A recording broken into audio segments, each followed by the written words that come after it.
Estamos hoje de irmãs gêmeas. Foi sem querer, viu, gente? Ativar. Vamos ver as duas de vermelhinho aqui hoje. Quase 8 horas. Vamos começar a nossa live hoje falando sobre projeto arquitetônico de uma casa. De dúvidas de assim, como que a gente começa, né? Como é que vamos começar? Eu quero construir. O que eu faço primeiro? Então vamos lá. Primeira etapa que a gente fala, que é o sonho de cada um, né? Vou fazer minha casa, é o meu sonho. Então é um momento muito importante e emocionante. Então você tem que escolher bem os profissionais. Já pegaram o vinho de vocês, ó. Comecem com vinho, cobertorzinho hoje, que tá frio, né? Então assim, primeira etapa que a gente fala, por onde começar? Vai começar a construir. Então começa selecionando alguns arquitetos que combinam com você. Vai lá no site deles, no Instagram, dá uma olhadinha em projetos que eles colocam e vê se encaixa com você, se você sabe, gosta daquele estilo ou não. Gostou daquele estilo, já vai selecionando. Valeu, Fábio. Depois, liga e agenda uma conversa. Normalmente essa primeira conversa não tem custo, pelo menos aqui no nosso escritório não tem. E é um momento bem importante, que você faça bastante perguntas e converse com pelo menos 2 arquitetos, você tem que conversar no mínimo, eu acho. E é uma conversa inicial de umas 2 horas, onde a gente tem que entender muitas necessidades, né? A gente tem que entender como que essa pessoa vive, como ela quer viver nessa casa, os hobbies que ela tem, se ela gosta de cozinhar, se ela gosta de receber, enfim, se ela tem um closet, porque é um closet muito grande porque tem muita roupa, tudo isso a gente precisa entender nessa primeira conversa. Tô vendo a Fábio com qualquer coisa, querida, amada, tudo isso a gente tem que entender nessa primeira conversa. E tem uma coisa muito importante que quem vai começar uma casa tem que saber, é quanto você quer gastar, investir melhor, né? Quanto que você tem disponível para fazer essa casa, porque a gente tem que alinhar essa expectativa, né? Não adianta eu querer uma casa enorme, com várias necessidades que financeiramente eu não vou alcançar, então a gente vai se frustrar no meio do caminho, né? Então, ter essa noção do quanto você quer investir é extremamente importante. A gente vai dar uma noção de cube, quanto custa o metro quadrado de uma área, pode variar muito, né? Dependendo do padrão, dependendo da localização que você mora, mas pelo menos com isso a pessoa já começa a ter uma noção inicial de quanto quer gastar, certo? Isso aí. Então assim, fez a lista dos arquitetos, agendou. Qual que é o documento que é interessante você já levar para lá? Primeira coisa, tem em mãos, você já vai ter o terreno normalmente. Quem ainda não tem, também é legal conversar com algum arquiteto antes de comprar o terreno, que já vai te ajudar a assessorar se o terreno é interessante ou não, a questão de insolação, o terreno pode ter você vai gastar mais com muro, mas vamos dizer que você já tem o terreno, então o que você vai trazer? Uma certidão atualizada do terreno, se você precisa para poder construir. Quando é financiado, às vezes você já não vai ter, você vai ter um contrato, esse contrato já é suficiente para a gente conseguir ter uma noção das medidas do terreno. Então, documento, certidão atualizada, se tiver fotos para a gente entender como que é o terreno, como é que são as casas próximas dele, se tiver medição de topógrafo é bom, às vezes é difícil ter, se é um loteamento novo tem, mas se não é difícil ter a medição do topógrafo. E imagens de casa que você gosta, entra lá no Pinterest. Quem não conhece o Pinterest tem aplicativo, é bem legal de usar, bem fácil, entra lá e pesquisa imagens que você gosta de casa, área externa, fachada, eu gosto de casa com telhado que eu não enxergo o telhado, ou eu gosto de uma casa com telhado. Então, aparente ou, né, que fica escondido. Então, ache fachadas do estilo que você gosta, e a parte interna também é bem legal, ver uma cozinha, se você gosta dela integrada, se é o fogão de ilha, se o fogão fica na parede. Então, é bem legal essas etapas vocês já trazerem na primeira conversa. Então, assim, beleza, vocês vieram, a gente vai conversar, vamos dizer que é com a gente ou com outro arquiteto, tanto faz. Então a gente vai perguntar a primeira coisa, você já tem noção de uma área que você quer construir? Às vezes a pessoa chega, eu quero uma casa de 200 metros quadrados. Então tá bom, você tem uma noção de metragem. E daí a gente começa a fazer várias perguntas. Como é que você quer? Uma cozinha integrada com a sala e jantar, ou você pensa cozinha separada? Quer lavabo? Quantos quartos você quer? Close, banheiro? Garagem para quantos carros? Garagem para quantos carros? Se quer uma área de festa que é junto com a garagem, que daí a gente já otimiza a área, ou quer uma área separada só para área de festa. Então a gente faz todas essas anotações e daí temos várias plantas aqui dos nossos 20 anos aqui no escritório. Então sempre tem alguma planta que coincide com as suas necessidades. Então a gente imprime aquela planta como referência, né? Não é a planta da sua casa, é uma referência para a gente ter as áreas. Uma noção de área mesmo. Uma noção de área dos espaços, assim, né? E daí a gente chega, por exemplo, vai dizer pra você, olha, sua casa você quer de 200, né? Mas vai dar uma casa tá dando uma casa de 250 as suas necessidades. Tudo bem ou não? Ah, não. A gente quer uma casa de 200, né? O que a gente faz aí? O que a gente vai tirar, então, né? O que a gente vai sacrificar? Então, a gente tem que entender que as necessidades têm que corresponder a uma área, né? Não dá para colocar São Paulo dentro de Rio do Sul. Então, assim, entender que as necessidades, ou muitas necessidades, logicamente vão gerar uma casa maior, né? E com isso um custo maior. Então, às vezes o cliente vem com uma expectativa que quer uma casa de X metros quadrados, mas a necessidade dele não cabe nesses X metros quadrados, né? Então, essa conversa inicial com essas impressões, com esses projetos que a gente mostra, serve para alinhar essa expectativa, né, com o que o cliente quer, com a realidade diante dessa área que ele está propondo, né? Então tá, chegamos na área. A gente começa a conversar sobre o terreno. Alguém tá me falando que tá travando. Tá tudo certo aí? Quem tá acompanhando a gente, tá tudo certo ou tá travando muito? Vamos ver, deixa eu ver aqui que me falaram que tá travando. Pode ser a internet aqui. Pode ser que a nossa conexão não esteja tão boa hoje. Pode ser mesmo. É verdade. Mas ok. Então, dentro do terreno, a gente precisa de algumas informações. Por exemplo, a gente precisa saber se esse terreno é inclinado, se esse terreno é plano, porque isso vai direcionar o projeto para dois caminhos completamente diferentes. A gente precisa saber onde é que está o norte desse terreno. A gente precisa, porque isso também vai direcionar, eu vou posicionar os quartos com a janela ou para o norte ou para o leste, né? Eu preciso saber se tem algum visual feio, bonito, que eu quero explorar. Eu preciso saber do entorno em si, né? Então é muito importante eu ter muitas informações do terreno, logicamente que a gente sempre visita, só um pouquinho que tem um erro, que a gente sempre visita o terreno antes de iniciar qualquer projeto, logicamente, né? Mas o quanto mais informação a gente tiver nessa conversa inicial, é mais fácil, a gente já começa a orientar melhor nessa primeira conversa. Uma coisa que é importante saber também, se você quer a casa, se vai ser, né, financiada ou com recursos próprios. Se ela for financiada, tem uma grande parte de documentação, que até não a gente aqui não faz, né? Alguns escritórios pode ser que façam. A gente encaminha para a parte do engenheiro. Como ele faz o estrutural e os complementares, ele faz essa parte de documentação. Mas o que acontece? A gente fica um pouco restrito na área. Daqui a pouco você quer uma casa de 200, mas o seu financiamento só permite uma casa pelo custo de 150. Então a gente tem algumas soluções que a gente, né, dá para os clientes, mas é bem importante você saber isso, porque vai influenciar na área que você quer construir, se você vai fazer em 2 etapas ou não. A questão de ter recurso próprio ajuda bastante nessa etapa, né? Porque daí pelo menos uma boa porcentagem, né?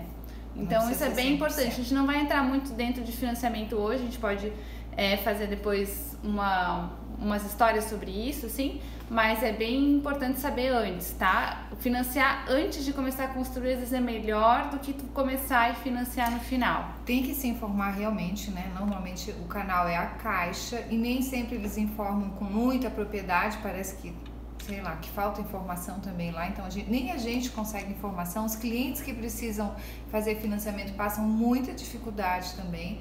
A gente sempre conversa com os clientes que já fizeram financiamento para se informar um pouco, porque é sempre uma experiência a mais, né?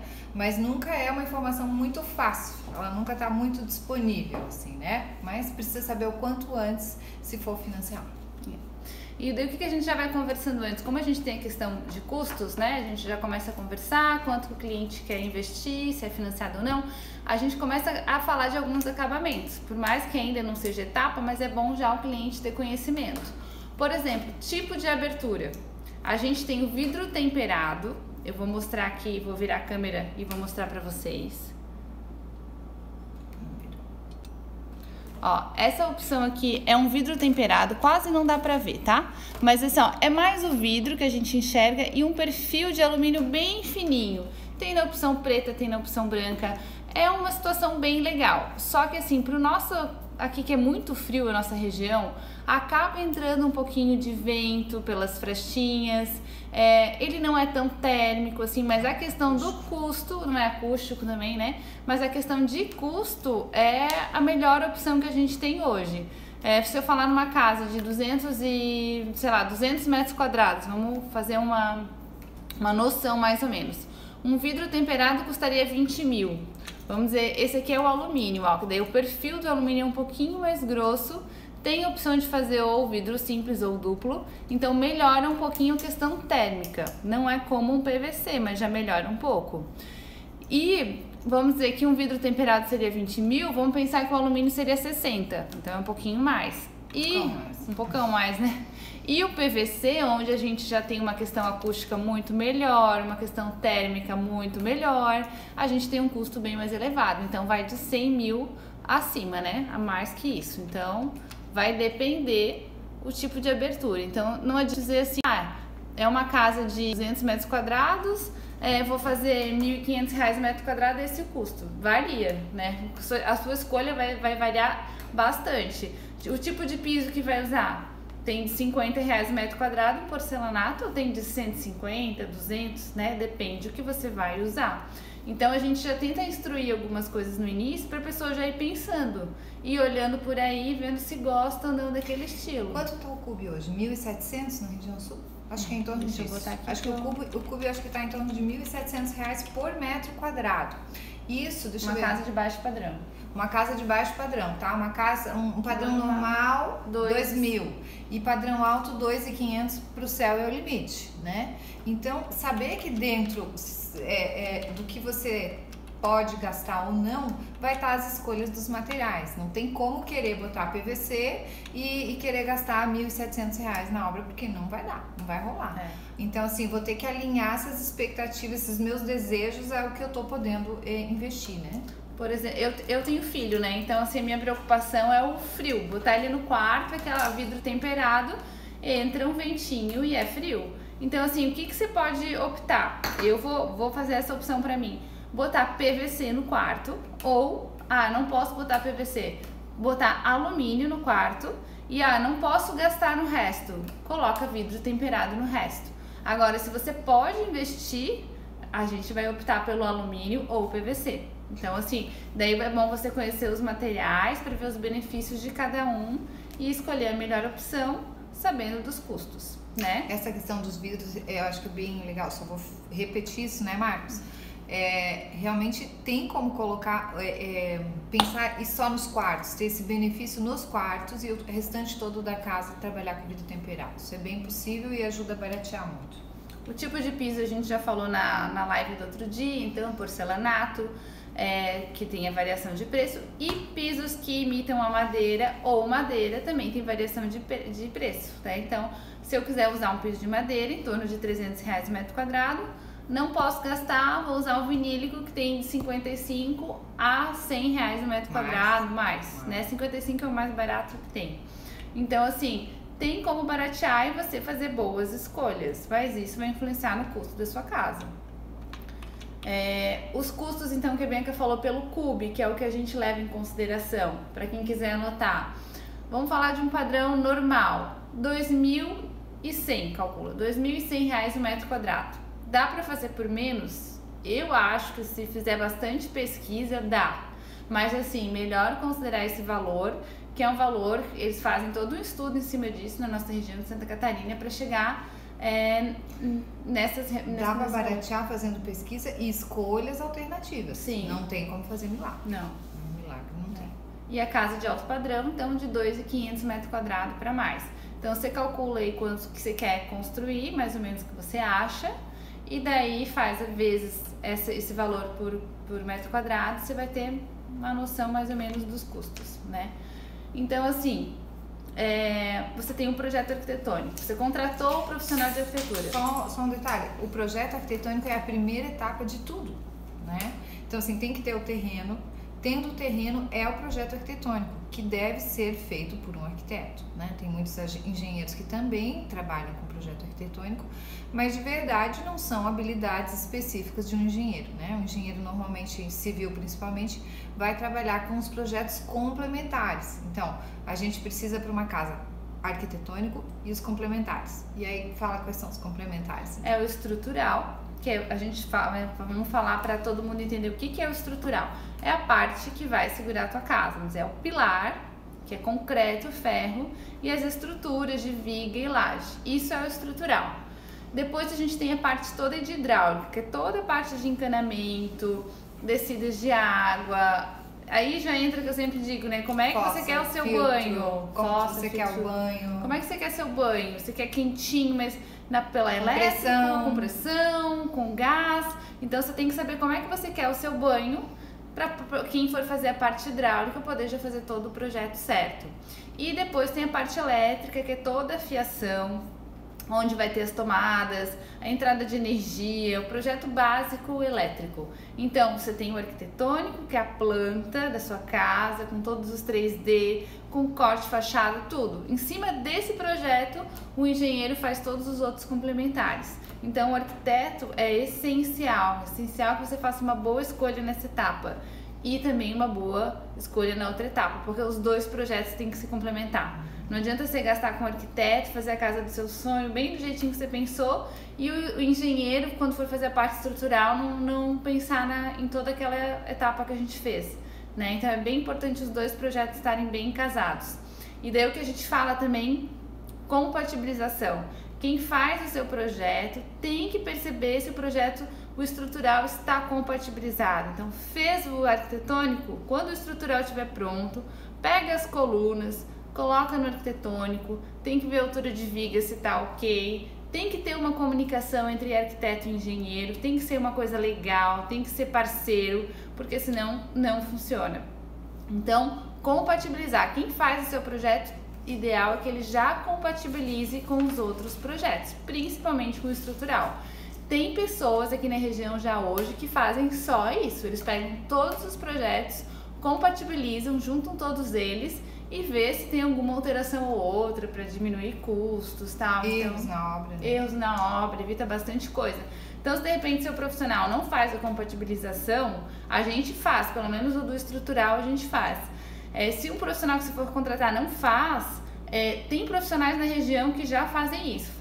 Não liga pra gente que a gente já passa o contato dessas pessoas. Isso é um custo que gera economia. Exatamente. Bons projetos geram economia. Bem isso. E não esqueça de contratar um bom pedreiro, um bom encanador, um bom eletricista, porque não adianta ter toda a parte inicial e errar lá no final. Ter bons profissionais executando o que está projetado. Né? Exatamente. Então vamos fazer um resuminho. Você selecionou o arquiteto, separou toda a documentação, foi lá na entrevista, escolheu ele, né? Fez os orçamentos, escolheu o arquiteto X.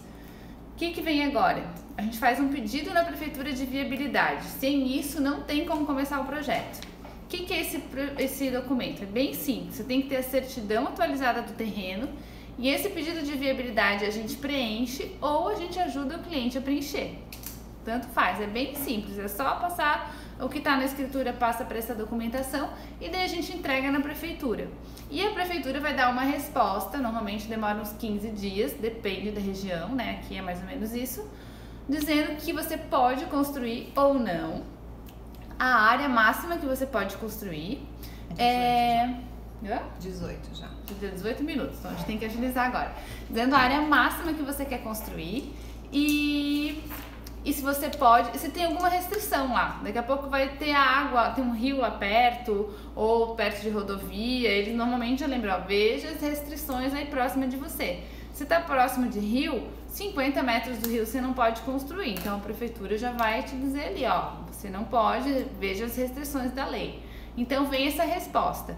Com essa resposta você pode começar a construir, a projetar o seu projeto arquitetônico. Quer falar mais um pouco? Não, eu acho que é a certidão atualizada, né, que vai precisar também nesse momento. E aí, durante o processo de projeto, no caso, a nossa dinâmica aqui funciona uma apresentação inicial já com 3D. E aí, após isso, são feitas as alterações necessárias, os ajustes necessários, né, para adequar as necessidades, os desejos, enfim, do cliente, até esse projeto ficar zerado e adequado para esse cliente, né? Aí, quando esse projeto conclui, ele vai para o engenheiro e o engenheiro vai fazer esses projetos complementares que depois voltam para a gente compatibilizar, ver se tudo que ele projetou lá encaixa no nosso projeto, né? Aí essa compatibilização zerada, o projeto está pronto para ir para a prefeitura e ser aprovado. Ele é aprovado, tem um alvará, né? Isso, só pode começar a construir após a aprovação da prefeitura. Isso, aí vem um alvará, você pode começar a construir. E as taxas iniciais, normalmente, que tu pesquisou, de cara já tem várias taxas para pagar, né? De 5 a 15 mil já tem que ter ali meio você tem que ter meio separado, né, para a questão de projetos, que daí também vai variar, né, pela sua área. Mas, assim, documentação que tem que aprovar na prefeitura, alvará, um monte de coisa. É bom ter uns 15 mil para você estar tranquilo para essa primeira etapa. Só para essas taxinhas, Isso aí. Isso aí. E aí, mas assim, só acho que tá mais ou menos concluído, que a gente não quer se alongar muito, mas nessa primeira conversa, que normalmente dura quase 2 horas aqui no nosso escritório, a gente quer saber várias coisas dessa pessoa, né, dessa família. Enfim, quantas pessoas vão viver nessa casa, de que maneira que elas vivem. A insolação nem se fala, né? A gente sempre fala aqui que primeira coisa, eu quero saber onde é que é o norte, porque eu quero saber para onde que esses quartos vão estar. Mas a gente quer saber se essa pessoa gosta de cozinhar, gosta de receber, enfim, se ela tem muita roupa, porque isso vai significar que eu tenho que pensar num closet diferente. Se ela quer uma cama de 1,98, se ela vive numa cama muito bem obrigada de 1,58. Enfim, detalhes muito básicos, mas que são muito pessoais. E, portanto, essa conversa tem que ser bem extensa para que a gente realmente entenda todas as necessidades e possa colocar essas expectativas no projeto, né, para fazer esse projeto da melhor maneira possível. E quanto melhor essa conversa, né, mais aprofundada ela é, mais acerto no projeto a gente tem. Então, normalmente a gente faz essa primeira apresentação da planta, tem alterações, sempre tem uma alteração ou outra, mas é muito difícil alterações bruscas, assim, mudar totalmente, porque a gente conversou tanto com o cliente antes, a gente chegou tantas a conclusões, entender o estilo, entender o funcionamento, a gente vai a fundo mesmo, a gente entra na intimidade da pessoa. Então, assim, não pode ter vergonha, tem que, né, vir aqui e falar tudo. Eu durmo separado, meu marido dorme num quarto do outro. Não tem problema, a gente não vai dizer, nossa, que absurdo, a gente vai achar que legal. Então, vamos fazer 2 quartos. Então, não fiquem com medo disso, ou de repente, eu quero 2 chuveiros no meu banheiro. Isso é legal, de repente, tem gente que já fala isso, meu filho toma banho com a gente toma banho tudo junto, eu quero 2 chuveiros. 2 cubas ou uma cuba só, não precisa. Então tudo isso vai interferir no tamanho. Então quanto mais específico você for, quanto mais você estudar como você quer a casa do seu sonho, mais certeiro vai ser na parte de projeto, menos alterações a gente vai ter. Isso aí. Então tá bom. Então fizemos essa primeira etapa para quem quer saber como começar. Uma imagem de uma casa que a gente acabou de acabar. Essa aqui é uma casa lá em Agrolândia, bem linda. Tem uns 400 e poucos metros quadrados essa casa, mas foi um projeto bem bacana de fazer. São 4 suítes pelas necessidades do cliente, né? E tem uma área de festa também, como a gente perguntou, gosta de receber, né? Não gosta de receber? Eles gostam de receber, então precisa de uma área de festa grande, legal. A cozinha no dia a dia já não foi tão grande, porque eles não cozinham tanto assim no dia a dia, cozinham, mas é só ali pra família. Então, assim, é muito importante saber a necessidade de cada um, porque a sua casa vai ter que ter a sua cara. E essas janelas de cima são todos os quartos estão todos voltados para o norte. Isso é sempre uma preocupação nossa aqui, realmente isso a gente não dispensa, né? A parte de baixo também se volta para esse espaço da piscina, então todos os ambientes têm a melhor fachada de insolação e o melhor visual, que é todo esse visual aí da piscina, né? A piscina muitas vezes, além de ser para tomar banho, ela serve para tomar banho, viu, gente? Por incrível que pareça. Mas ela proporciona um visual muito bonito, né? Então a gente gosta sempre de explorar isso nos nossos projetos para que as pessoas tenham de dentro visuais muito bonitos que normalmente a piscina está inserida, né? Então, ok, né? Eu acho que por hoje é isso que a gente queria falar pra vocês. Semana que vem a gente fala mais alguma coisa. E se alguém quiser perguntar alguma coisa, a gente tá à disposição também. Pode mandar direct que a gente responde. Tá bom, gente? Valeu. Obrigada. Abraço Boa noite. pra todo mundo. Agora vamos pro vinho.